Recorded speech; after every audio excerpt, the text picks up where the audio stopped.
Welcome to the Music Journal Podcast, where we talk about the hottest things happening in music right now, and also how you can apply it if you're an aspiring producer or musician yourself. I'm your host, Wes Yee. I'm a producer, artist, and educator, and I'm stoked to be chatting with you. Let's make history. All right, welcome to episode 0 of the Music Journal Podcast. This is basically just going to be an introduction episode. I'm going to tell you a little bit about myself if you don't know me, and kind of why I started this podcast and why you should care about it. So my name is Wes, and for starters, I'm a professional music producer. I had a company called You Write Music where we did jingles for the radio, which is kind of a weird niche. You'll either think it's super cool or super lame, but it wasn't a bad gig. We did a bunch of local jingles, and we got some regional spots, almost hit the national level. I've produced music that's gotten licensed to MTV, VH1, Oxygen, E, different sports arenas, stuff like that. I do a lot of hip hop stuff. I've done some hard rock stuff. My background is in jazz and classical music, so I'm kind of involved in a lot of different facets of music, if you will. And furthermore, I'm an educator as well. So that's kind of why I wanted to start this podcast, to kind of educate you and kind of just share the knowledge and information I've gained just from years of being a professional. So basically, the premise of the Music Journal podcast is I want to document trends in music as they kind of happen.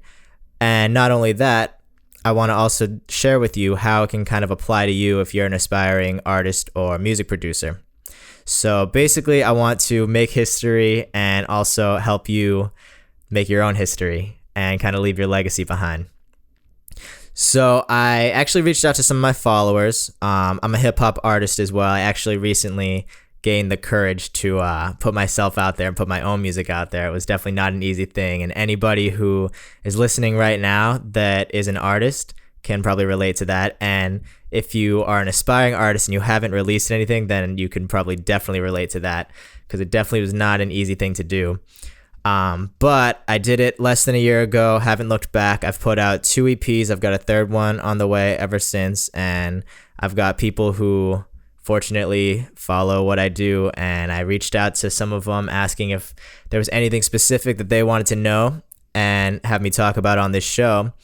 And some people got back to me. I won't be able to answer all the questions, but some of them I think apply. So I want to kind of go through those. I don't know if I'm supposed to leave these anonymous or not. I should probably just do it to just be safe. So that's what I'm going to do. So somebody asked when I got into music, how I got into music, and there's a typo here. I'm guessing he wants to know how I kind of created my singing and producing style. That's a great question. So it kind of goes back to, I guess, my childhood. When I was 6 years old, I'm an Asian American, and my mother is an Asian immigrant. She moved here when she was in high school. So English was not her first language, and if she hears this, she's going to kill me, but she's not really as adapted to American culture as she probably would like to think. So when I was a kid, I'm the oldest of 3, so I was kind of the experimental kid, but she's the youngest of her siblings, and all of her older sisters signed their kids up for piano lessons. They thought it would help them get into a good college or whatever and set them up for the future, essentially. So when I was 6 years old, my mom did the exact same thing for me. She signed me up for classical piano lessons, which I fucking hated. It was like the worst thing ever. I remember being a kid, she would set a timer, and I'd have to just sit there practicing my scales until the timer was essentially done. And I remember just being that young, not even realizing that not everybody else did that too, because I went to just a public American school and I had friends who weren't Asian. And I just remember when I was like 7, 8 years old, thinking that just everybody went home, put the timer on, and practiced their scales. It didn't register to me yet that everybody was doing different things. So I remember the first time one of my friends asked me to hang out after school. I must have been 7 or 8 years old, and I was like, what? Like, you already finished your scales? And he just looked at me and was like, what are you talking about, dude? So that's basically how I got into music, but I was not passionate about it at all whatsoever. What happened was in 4th grade, we were told to pick a band instrument, And I was really into like Hey Arnold, if you guys know that show at all.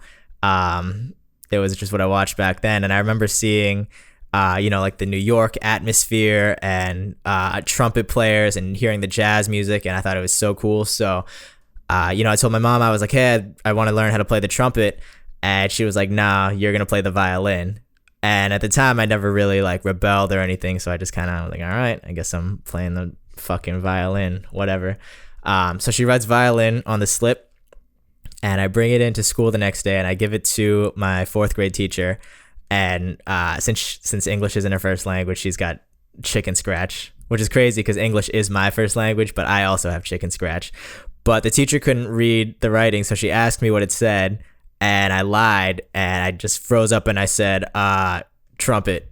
And she totally bought it, and and I think I went home and I made something up. I said like they ran out of violin spots or something. But that was the first moment where I guess I realized that I could kind of pursue whatever I wanted to do. So from there, I started studying jazz music, and then that kind of led to production. I had a really great teacher in high school who would, hang out with me after class and teach me how to record and stuff like that. And that led to me going to just Berklee College of Music, where they gave me some money to go there. And that led to me eventually just becoming a professional, music producer and aspiring artist. So that's basically, long story short, how I got into music. Where my style comes from, it really just comes from my life experiences and I guess just my musical background because, I studied classical music from the age of 6 to like the age of 15.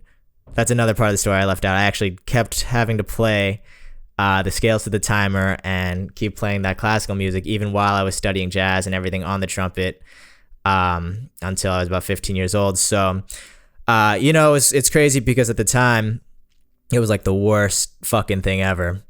But now I'm really glad that I have the technique on the piano, and I'm glad that I have the music theory knowledge that I do to some degree. I actually think that knowing too much music theory can kind of inhibit your ability to produce, but that's a whole nother topic, maybe for another episode. But I'm really grateful for it, and having that technical ability has really helped me shape my sound because if I hear something, I know how to play it and I know what to do. And then also just listening to a lot of different styles of music, like listening to jazz and stuff like that, kind of influences the types of chords that I use when I produce and the types of sound I kind of gear myself towards. So I guess it's really just from me. I had a great teacher at one point who told me he can tell more about a person by hearing the way they play or hearing their music than he can by having a conversation with them. And it's totally true. So I can't say your name, but, if you're listening, then that's the answer to your question. Thanks for asking, and I hope I answered it well.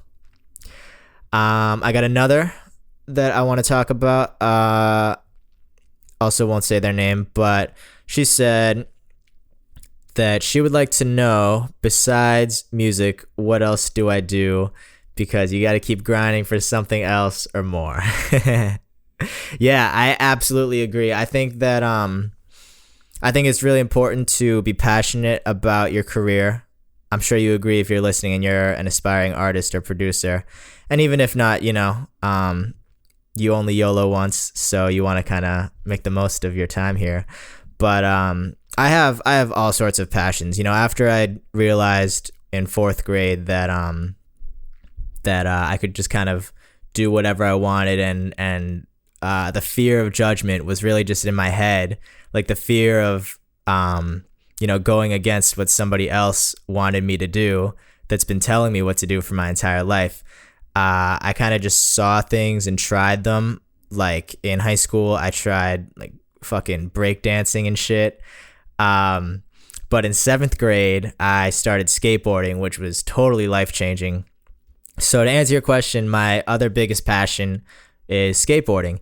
And what's cool about it is there's a lot of parallels between it and music as well.